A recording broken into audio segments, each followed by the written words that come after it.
Today on the Changeville podcast, we're talking to Ricky Kendall.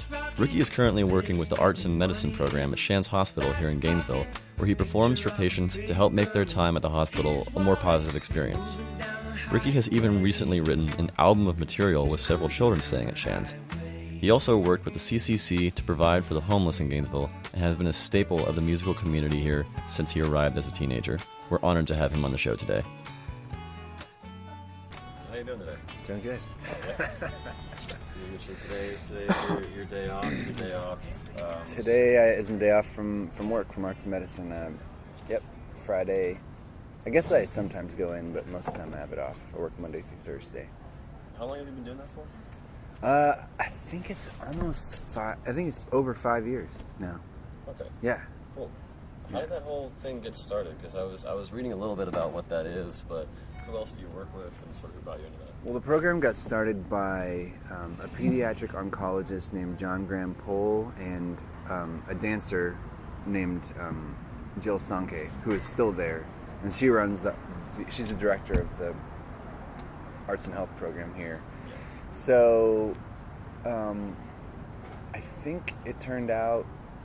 There's actually a documentary kind of talking about how it started called Words of Healing, Okay. or Healing Words. And John Graham Pohl is a poet, and he would, on his spare time, write poetry having to do with his patients. He obviously worked with kids, so he worked with them writing, and so he kind of was just like this really cool artistic doctor who had this idea with Jill. She was a dancer, and she ended up coming and doing movement expression therapy with the patients at the same time. So they had kind of these two different practices that fit together really well with kids. And that's kind of how it started. It started, I think, in 1994. Okay. So it's been around for quite a while at this point. And yeah, Jill is still there. My director of Arts and Medicine is Tina Mullen.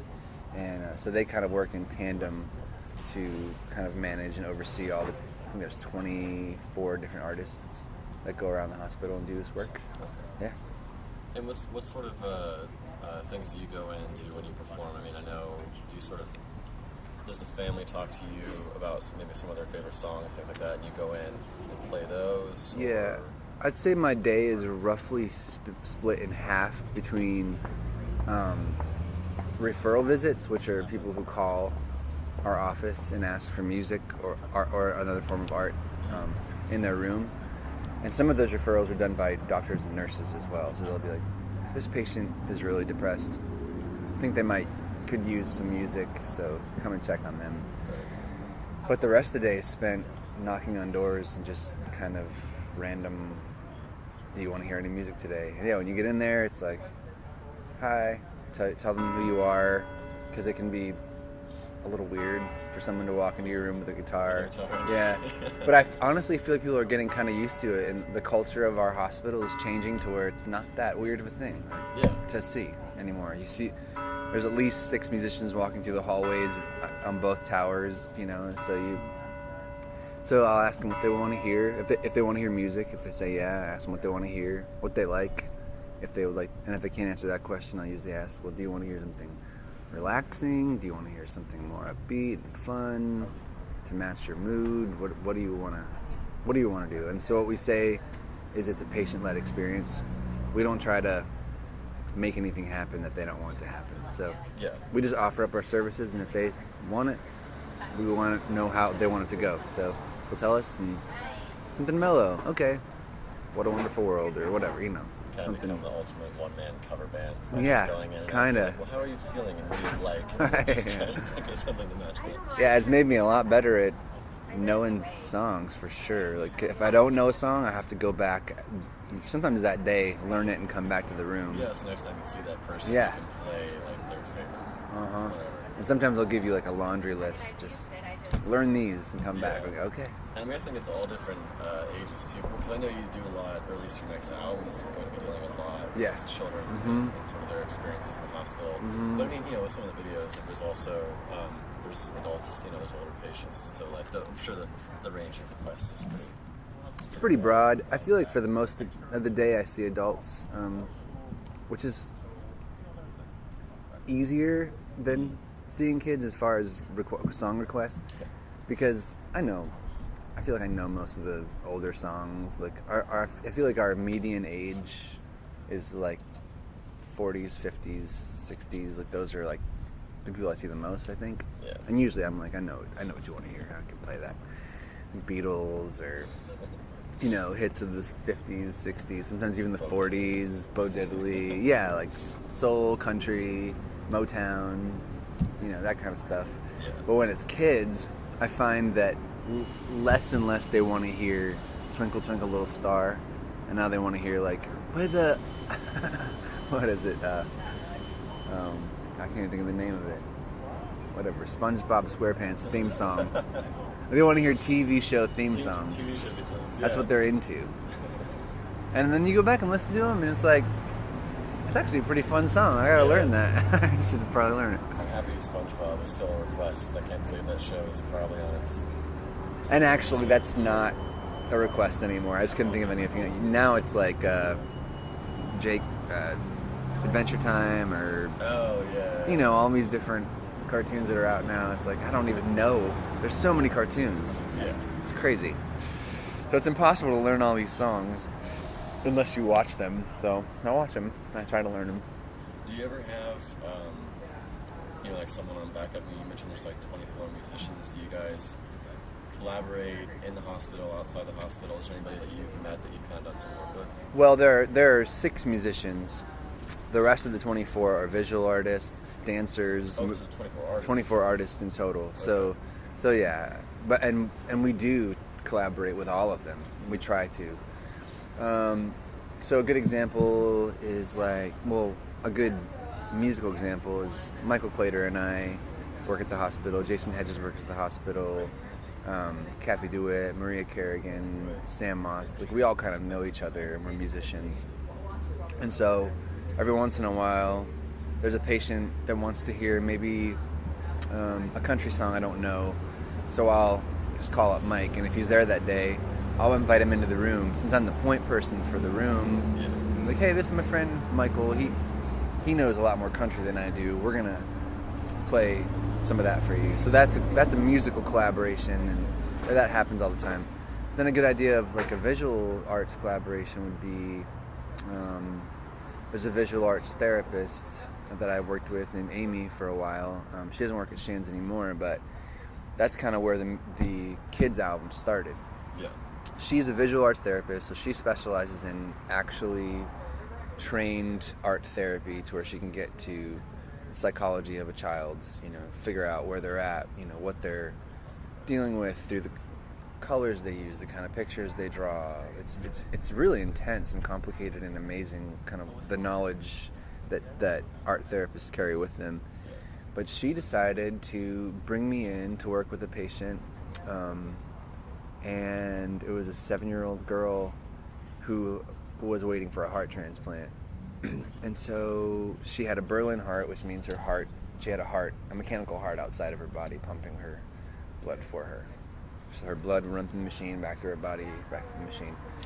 And while she was waiting, this little girl was drawing pictures, painting with Amy, and Amy was like, well, would you like to hear some music sometime? And she ended up bringing me in, and she loved the music, and we ended up having a fun time together and talking about what songs we liked, and it ended up, she had a lot of existential questions, kind of like really interesting thoughts about life, being a 7-year-old stuck in a bed for half of her life. And we ended up writing a song about what we're thankful for, because I thought this would be a good. So another thing about artists in residence, especially for my part with music, we try to always provide a positive, uplifting way for patients to connect with their lives. Sure, yeah. So I'm not a therapist, but I'm an artist, and I can bring entertainment, I can bring uplifting, I can make someone connect their life outside the hospital is kind of what our mission statement kind of is. And so we start writing a song about what we're thankful for, and she just started naming off things. I'm thankful for my brother, I'm thankful for my dog, I'm thankful for that I can give him my food at the dinner table when I don't want it, I'm thankful for my fish, Billy, I'm thankful for love, I'm thankful for color, I'm thankful for painting, art, God, and so I would go into all these things, write them all down on my phone. Hey, it's okay. Hey, yeah. This is Juan. This is Matthew. Hey, Matthew. Friend of mine, Juan. Yeah. Doing all right? Yeah, doing great. My friends were visiting someone at the hospital the other day, and he shouted "River Love" down to you when you were Yeah, you did. That was awesome. Oh, it's so good, man. I wish you had recorded the whole song, and he recorded like a minute of it Uh-huh. to show me. And he's like, yeah, I didn't want to be that guy who's at the concert looking through his phone. I wanted to just take the moment in for a second. So, That was really cool. are you doing well? Doing great. Have you guys finished with the Heartwood editing? Not yet. Not even close. No. Still working on the kids album, so I'm trying to get that out. Is it kids album? Yeah, we were just talking about that actually. No way. Yeah. Fantastic. Yeah. Originals or covers? Originals, written with kids from the hospital. Oh man. Yeah. That's gonna be awesome. It's gonna be really Do fun. you need any help? Anything with it? I mean, it's almost done. Need sponsorship? Actually, it's through UF Health. They're like, and It is almost done. it is almost done. And the girl whose family inspired the album, they donated all the money to do the album. Here, with my hand on my heart, swearing up and down, oh no, I will never leave. Winds come to court and they woo me out of my vows. There I go, and you wait for me.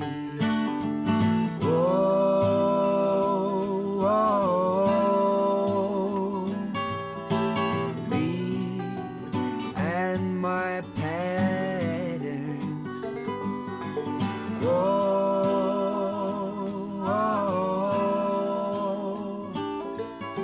Say it doesn't matter. Deep in the heart of the sea is a voice I know. Okay. Can I get you guys anything while I'm inside? I'm good. Thanks. Thanks, Juan. Where you getting him from? Just around. He's a friend, Gainesville friend. Yeah. It's a good dude. His wife is a nurse at Shan, so I see her on the 8th floor a lot. Okay. So she refers me to patients, and then I know his kids, and they're cool people. Awesome. Yeah. So anyway, this little girl ended up. She was telling me all the stuff she was thankful for. I was just typing it all on my phone, and I said, "Would you want me to put maybe a song to this? We could kind of work together. Tell me if you like it. If you don't like it, we can change it." And she said, "Okay." Kind So of. you collaborated on the lyrics and the music. Yeah. With the 7-year-old girl. Right. Yeah. And several kids. Like the album is comprised of at least 4 songs done with kids at the hospital, and it's all their words. Like, I mean, I might have.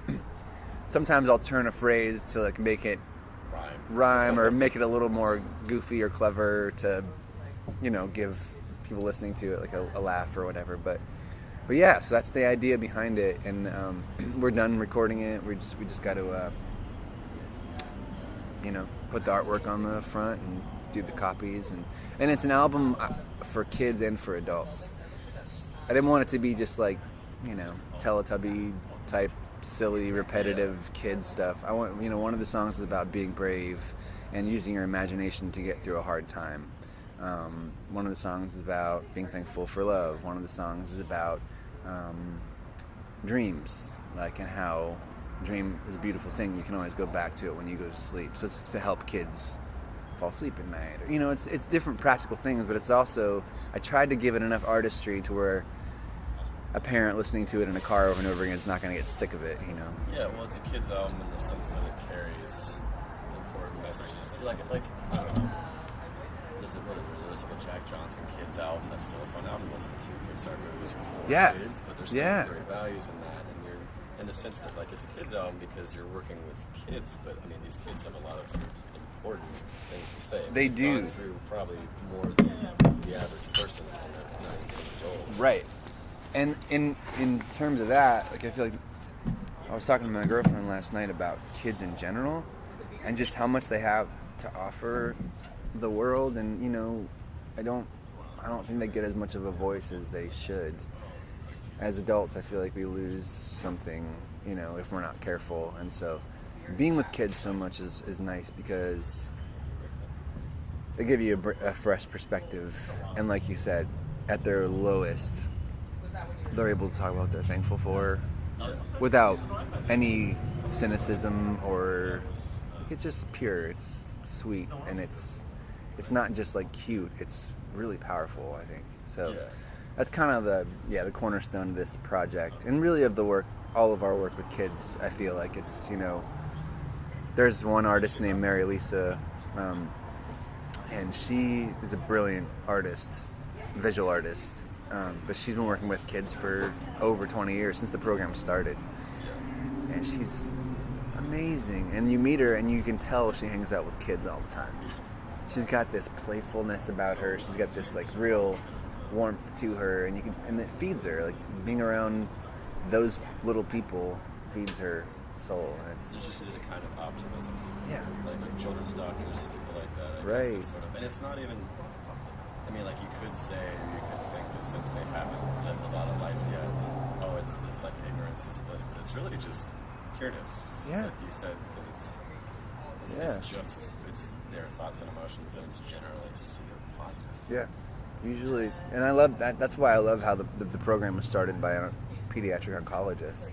Hung out with kids all the time, or sometimes he just wore these crazy bow ties, and he was kind of a clown. Yeah, but he's such a really neat guy. So you should look into him. He's a really interesting person. And he has a book the only book of his I've read. I know he has a few, but there's one of published poems called Quick, and it's just little sketch poems of his interactions with patients, and some of them are really intense. Like they're like cancer diagnosis intense, but they're so beautiful. It's a good window into what a patient deals with. It's really neat. So yeah, I work with adults a little more than kids, but definitely trying to learn how to what makes kids tick a little more, to work with them more often. Yeah. But it's a rhythm. It's a different rhythm completely. Of course, yeah. And I mean, you said the album is sort of almost complete. As far as the artwork and everything, is that something that you might be doing? No, I think we're going to try to find artwork from the archives of this little girl that inspired the album. I'm really not sure if I can say her name on the thing, so I'm not going to, but I probably can. But anyway, she passed away shortly after I worked with her, and her parents donated the money for the album to be done. And so we're going to try to dig through some of her archives of artwork and see if we can find something for the cover from her artwork. She did a lot of it. Like her walls were just plastered with construction paper with colorings and stuff. It was really beautiful. Yeah, I'm not sure what the artwork's going to be yet, but it'll probably be figured out hopefully by 2 weeks from now, I hope. Yeah. Hoping the album will come out like in August maybe. I hope. So, yeah. Do you want to actually go ahead and just talk a little bit about how you know Ricky? And can I ask first, where'd you record? Medusa. You recorded at Medusa? Yeah. Is Medusa currently still at Dave's house? Or did you record at Heartwood? No, it was recorded a while ago. Okay. And then we've just been mixing it over time, but we haven't worked on it probably in like a month and a half. So, Pre-Heartwood? Huh? Pre-Heartwood? Pre-Heartwood. Yeah. Since you asked, I'm trying to figure out exactly like when we first met. He was asking how I knew you. I was like telling him how we met, and then I was like, oh, I also, his wife works in the hospital. I see her all the time. Yep. And this whole arts and music thing is just so obvious, but so essential too. It's just like for people who connect with music and understand. Well, I've been kind of thinking about this a lot, about the philosophy of arts and health, and I think I'm gonna just start writing about it, because I feel like there's a standstill, or there has been, maybe not much now because of the progress we're making, but of like the science behind something has to be proven for it to be legitimized in the scientific community, which makes sense. I get it. We're dealing with people's health. But we're also prescribing people more pain meds than ever, and like it's kind of crazy. It works, but does it heal any? Like, what is it? So we're actually a part of right now. We're in the third phase of a study in the emergency room. Me and 4 other musicians, and Dr. Tyndall in the emergency room is the director of it, and Jill Sunke is the grant writer and kind of the overseer of it. So we're going in every other day for 6 months into the emergency room setting and we're trying to measure what essentially, how to say this best, what music does in the pain management field. So how having music in the room, what does that equal to in amounts of morphine? Like, so what can we look on the machine to say that music did lower the heart rate or increase an oxygen level or caused ease and made pain go away, essentially. And so we're trying to prove that, and we're doing pretty good. We've done 2 other 6-month phases. This was the last one. And so we're going to see what we can, kind of the data we can come up with this month. So then it's scientific, and then I feel like the field can expand more and more in different hospitals, and they can do more and more at our hospital. And we're already doing quite a bit. It's pretty fun. Yeah, I mean, it's no secret what live music does for people. Yeah. So I can imagine that people in distress or in need, it's going to still have like a positive effect. I mean, talking about distractions for someone, that's an incredible thing. So like, how do you measure that, and generally what are you guys doing? Are you going in and performing for patients, or sort of just performing in the room, or how do you measure that? Well, I mean, I'm not actually even sure what can be shared about the study because it's supposed to be a blind study, but so I can tell you right now, but it's like we go into the room and we're essentially targeting certain types of pain, so certain acute types of pain in certain parts of the body. So we've had to narrow the study down that much to be able to go in and afterward read what was the length of stay, what was going on when we were in the room, the time we were in the room on the machine, what was happening for the patient, how much morphine were they administered after that, stuff like that, like very specific outcomes data-wise.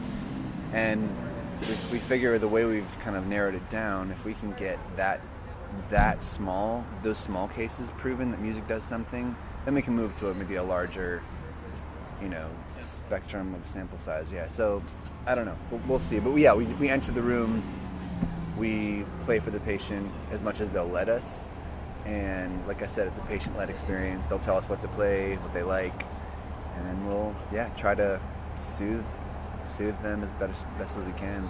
But that also means you have to be really sensitive about how you're hearing the patient. Like, don't play something that's going to make them tighten up, If they look really sad, don't play them like a sad, even if you like that song, don't play them a sad love song or a heartbreak song. Play them something. It's kind of crazy to figure out it's not just what people want to hear, because sometimes people will request a song they want to hear, but it's a song they would want to hear outside the hospital in their normal life. But when you play it inside the hospital, you can see it on their face. It's like, this is not working. Yeah. This is not doing the thing that it would usually do. This is actually takes on a new tone. Right. So you stop and you're like, is this really okay? And they're like, yeah, no. I'm like, okay, let's do something else. So it's also, being a musician in residence requires, I feel like, a certain amount of ability to adapt and for it not to be about your performance, really. Because I've stopped in the middle of many songs, whether it be because of doctors coming in the room or the patient making a face or a patient crying, and then it doesn't matter what part of the performance I'm in, I just stop and I say, is this serving right? Is this good? And if they say no, it's a switch, or I leave, or but it's a weird thing like that, but I feel like I've grown pretty accustomed to it, and it makes music mean something a little different to me now. Yeah. But if your capacity there is to serve, right, then that has to take the front, and everything else has to be put in the back. And I think it's kind of also why I haven't been playing out as much, like with a band or at bars, because I just kind of miss the element of being really in someone's space and in their emotional, kind of in their head. Like, okay, is this good? Are you know, is this doing something positive? Because when you're in a room full of people, you can generally tell if it's a good night, but it's not the same. It's not the same. You can't tell how people are actually taking it. Yeah,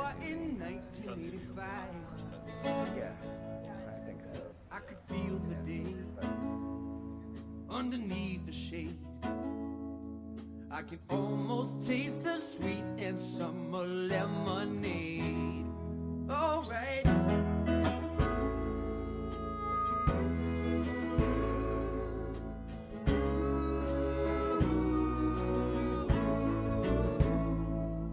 Racing up the road, me and Joey Sloan, when our rubber soles could hit the open road. Long before the war, fought in '94. Underneath the roof I came to call my trouble home. Atop the mountain of officials,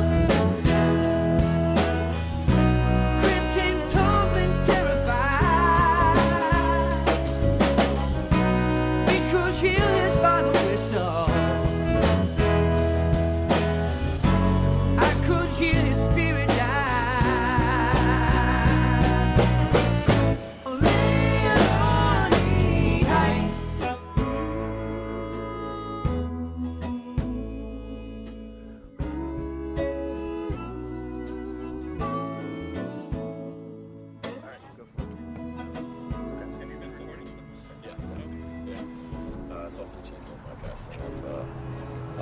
So I know you've, maybe a while ago, you've done some work with the CCC. Oh yeah, some nonprofit work. Yeah. I was curious if you've done any more work with them, or if there's any other nonprofits you wanted to talk about, or maybe I know last year you narrate about sort of the homeless situation in Gainesville. Yeah, it's really powerful. If you want to talk a little bit about that. Sure. I mean, yeah. So working with CCC was a great experience. Got to work really closely with Lynn Gross, who doesn't live here anymore, but he's a really inspiring person. He's really constantly looking out for the less fortunate in Gainesville. And the idea behind CCC is it's sort of about taking very practical needs to people, like beds, refrigerators, stoves,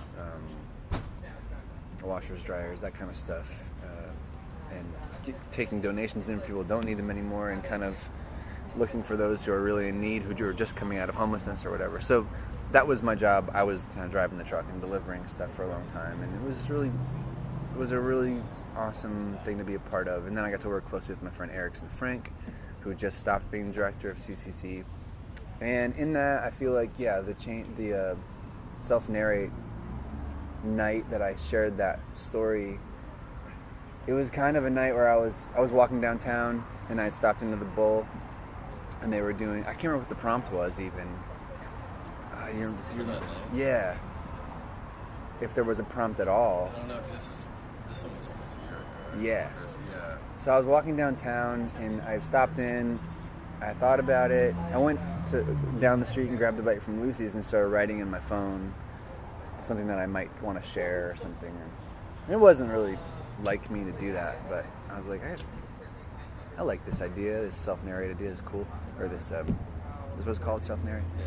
So I wrote this thing. I came back and I shared it, and it ended up being about my conflicting feelings about the homeless community in Gainesville, and kind of like, you know, there's Grace Marketplace, and we go out there as Arts and Medicine and play music for them every once in a while. And it's hard because, you know, you have this entire population of people that are kind of just don't get personification by most of society. And so I was kind of feeling that night, and really it ended up in a question. I think the whole thing that I did, it was kind of like, really, how are we going to feel about this as a culture? And I think that's where we are. Yeah. How are we going to... We can't deal with anything with the homeless population until we actually get to know them. It's a person issue. It's not a money issue. It's not a housing issue. It's a people issue. And they're people. And that was the idea behind it. And I haven't even listened to that, so I don't even remember what I said. Well, it was interesting because you talked about how you sat down and you were writing it. As you were writing it, you encountered two homeless people. Oh, that's right, yeah. And so by the end of it, you were kind of speaking to the frustration and the conflicting feelings feelings of someone who has been helping for years. Right. So I just thought that was really interesting because you're right, like a question. Yeah. Yeah. Sort of there. Yeah. And I mean, in a way, you can, whatever, I don't know if this is right to do or not, but in my opinion, it's like there are just as many sick people. It's like the hospital population is a group of very, ranging but very sick people, and they're disconnected from their lives, their homes, they're here months on end. They don't know if it's going to be terminal. They don't know if it's going to get better. And then, you go to a homeless population like Grace Marketplace even, and it's like, well, it's a similar feeling. Like, it's people disconnected from society in a way, and they're on the outskirts, they're on the outside. Or you're in a hospital room. It's like you're just disconnected and you need connection. So I think that's part of the answer, is connecting with people. And again, CCC is, I feel like, an organization that tries to do that. And I think I commend them for it. I don't know of a lot of people that are doing it, though, other than that. Yeah. I'm sure there are. I just don't know of them well enough to know it. I mean, I know that, like, so as far as CCC, as far as what you do with artists and residents, you use your position as a musician to do, like, a lot of good in the community. Do you think it's sort of the responsibility of people who have that position to use it the way that you do, as far as, like, being an artist, being a musician that is recognized by their community to give back? I mean, I think that there's a lot of different kinds of good that can be done. Like, I don't think the hospital work is for everyone. I think you have to have that. So part of my personality is just more of I do want to meet people, and when I meet people, I want to connect with them pretty intimately and, like, understanding where they're at. So that's just my bent. I don't think everybody's like that. Some people come out here at Bo Diddley and play a Plaza concert, and it does, like, crazy good stuff for people in the crowd. Yeah. I know that I when my band plays out on the Plaza, good stuff happens, but I don't connect to it in a similar way that I connect to playing for one person in the hospital. So that's not for everybody either. And I think there's a lot of people, and I know a lot of musicians in town, and a lot of them are doing a lot of great stuff just by writing and expressing. I mean, but I don't think it's necessarily anyone's obligation to do hospital work or anything like that. But I think writing and playing and getting out there and doing your thing is part of giving back what you have, in a way. But yeah, I mean, it'd be cool if everybody found their niche to connect with people in a real way that supplied a need, but it's hard to find. Yeah. It's hard to find those niches, really. Wait, you moved here 2001. Yeah. Okay, and you've had, like, 4 different iterations you've mentioned of what we are. Yeah. When did you first start writing songs, and sort of why, what triggered that, do you think? I first started writing songs of my own when I moved here, and I lived in this little A-frame out by Hawthorne Road with a couple friends, and it was a really sweet time. I remember falling in love with Gainesville. I loved it here. I'm from South Florida, so it's like kind of like concrete wasteland, strip malls, and US 1. The beach was awesome, and my family's great, but all my friends had moved.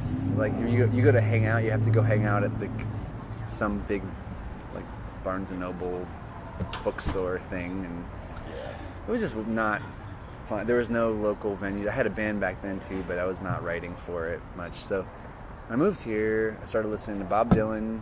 I started listening to a lot of stuff from that age, and I just really got into lyrics and acoustic guitar, and so I started writing pretty immediately about people I'd meet here, just writing about people.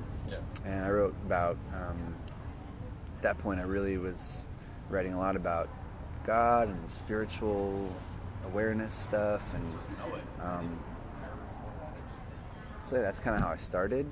And then from then on, it's been a cool community to be a part of, just to write about different stuff, be inspired by each other, the different artists around here. And certainly arts and medicine work has inspired me to write all kinds of different different ideas, and you take on people's perspectives, and that makes you a more well-rounded person, and you think about more things, and that's been a huge inspiration for me. Who are some of your favorite Gainesville artists that inspire you? I feel like there's so many.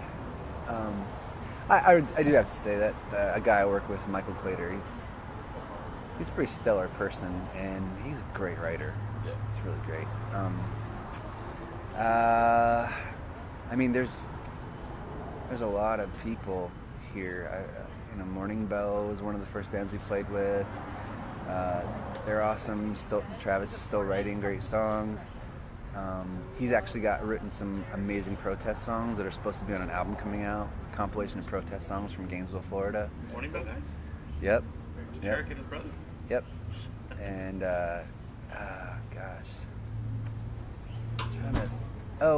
someone who doesn't come out of the woodwork enough, but I like a lot, is Dave Levesque.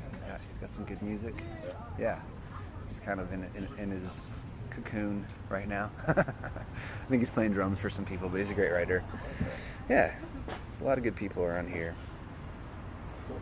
Are there any other projects or anything that you're working on right now that you want to plug towards the end of the podcast or throw in there?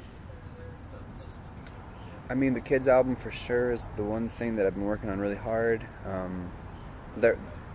There is supposed to be a protest album coming out that Michael and I kind of threw the prompt out to several different artists, and we're looking to talk about, what's going on socially and what parts of it are not okay with most of the people. And that's really important, I think, that more of that writing happens with a lot of the censorship coming from our government. And what else? Gosh. Yeah, not too much else. I mean, that's a lot. It is. There's a lot going on. I mean, I would just say for people to check Arts and Medicine out, and we are, interested in furthering the work, expanding the work, and we'll have several people this year that have been there the whole time, kind of retiring, and so we're taking on volunteers, and we just wanted to spread awareness. So even like pasting something up on your Facebook, retweeting something that's happening with Arts and Medicine is awesome. We have a 352 Creates that happens every year. That just happened recently, and so we're working hard on the next one already. And that's something inspired from the Arts and Medicine team by a guy named Ferdinand who moved overseas. But he had this idea that the city, everybody plays, everybody can create, everybody in town can come out for a day or a weekend and just draw, paint, dance, sing, It's all collaborative for the whole city, and it happens, and it's beautiful, and it's a lot of work, and but check that out when it comes time. I think I want to say it's 9 months away now, but yeah. I got one more question. Okay. I have to ask everybody. What one song do you think everyone needs to hear and why? Oh my God. Yeah, it's usually Okay. One song, any song? You say one, and then or one of Ricky's songs. No, not one of my songs. But I feel like it can be one of yours, could be anybody's. Huh. That's a big question. It's a big question. I can do this, I think. At least off the top of my head, I can probably do it. Everyone needs to hear, and why. Man. I would never be able to answer this, and I feel bad throwing it. but it's fun though. It gets some interesting responses. It's usually just a grocery list. Yeah. Let me think. I'm kind of trying to figure out what direction I want to go. Do I want to go, you gotta have a good time, so you want to listen to something real fun, or do I want to go, these are themes and thoughts and lyrics that are really introspective, and there's a couple different directions. Okay. There's a song an artist that I have been really into, and I met him once, I opened up for him once, and he's a really beautiful lyricist. He's a poet that sings. That's the way that I would describe him. His name is Pierce Pettis. Have you ever heard of him before? There's a song called That Kind of Love. Man, it's a beautiful song. It's not for everybody. It's not... It's more... It's a lyrical... It's a lyrical thought that I really enjoy a lot. So That Kind of Love for the introspective side. And then... The good time side is just... Good time side has got to be something by like Outkast or something. Just like something or even really... Stevie Wonder if you want to be a little Stevie Wonder, yeah, there you go. And my favorite album, I could tell you one of my favorite albums is, and it's Nilsson Sings Newman. Okay. It's an album by Harry Nilsson. He sings all Randy Newman's classics. That's cool. It's really good. It's really good. It's mood. It's a good mood. Kind of sad. Thanks so much for doing this. Yeah, I hope I don't sound like an idiot. No, ending fixes the ending. Oh, good. All of my leaves like to go. One by one they start. Thank you so much to our guest, Ricky Kendall. We'll be back in a couple weeks with another episode of the Changeville podcast. Until then, check out our website or Facebook page for all your Changeville news. Until next time, this is Matt, signing out. Curse in the place where they grew. And when they're green, freckle red, I try to keep them hanging by a thread. Until those pretty things are dead. It's like they follow one another, whirling around in the sky.